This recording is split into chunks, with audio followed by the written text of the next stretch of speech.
How do you handle the conflict between team members who have different working styles? I'm going to focus here on people who maybe more like me, shall I say, a little bit laissez-faire. They're willing to try things out, experiment and learn, and the perfectionists.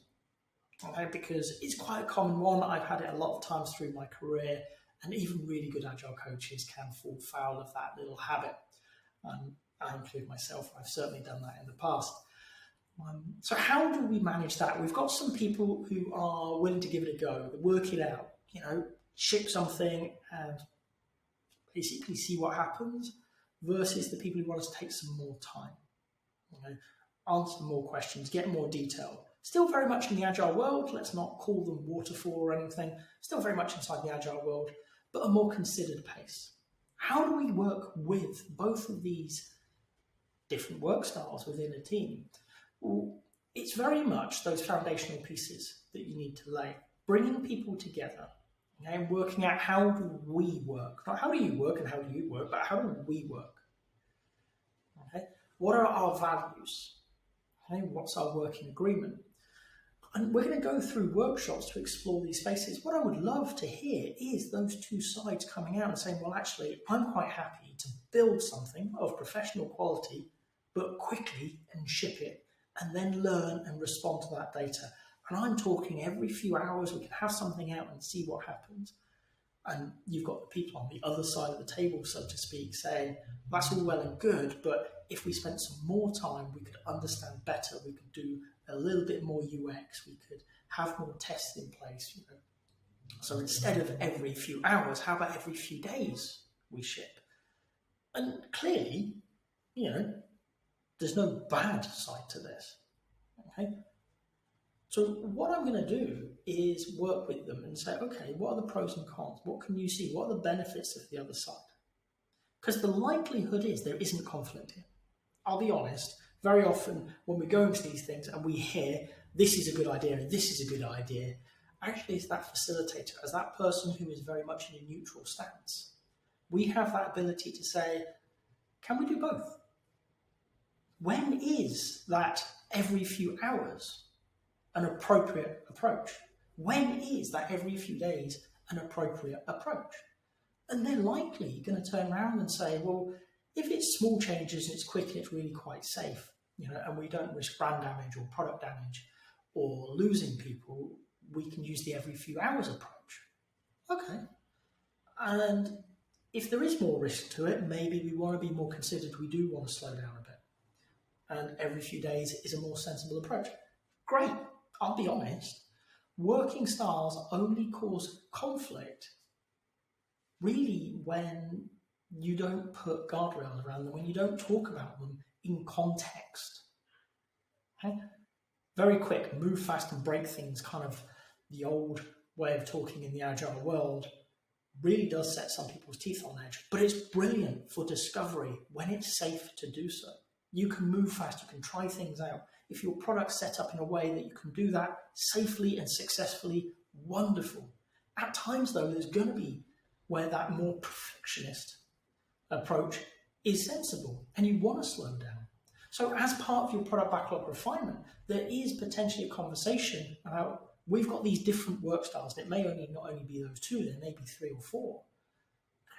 What's the right answer here? Is this something bigger and it needs to be a bit more considered, and maybe we do need to make sure that the UX person is pulled in to consider the flow, and or is it something that actually we can live with, something where a developer has done a quick bit of design, or there's no real design implications involved, and therefore there's very little impact on brand. Right? What is it? So as part of refinement, and as part of planning for definite, what is the right approach for this piece of work? Throughout the Agile world, what we're looking for is to flex how we work. So our work styles are something we flex. Right? Every day in that daily Scrum, you're going to come together and you can say, well, we've been digging into it. We thought it was going to be quick, but actually we need to step back a bit and ask a few more questions and take it slower. It's going to be done in a few days instead of a few hours. Okay, that's life. That's why we have a meeting every day to replan, synchronize, and align. This is actually, for me, a real upside. You don't have one tool, you have many. So working with different working styles, with different anything really, is keep them all available as long as they are a good practice, as long as we can see value in them as a team. Now, are the people who want to be more considered going to have to step into the other side? Yes. Are they going to like it? Maybe not. But at least they can understand it, and they can understand that they get their turn when it's the right answer over there.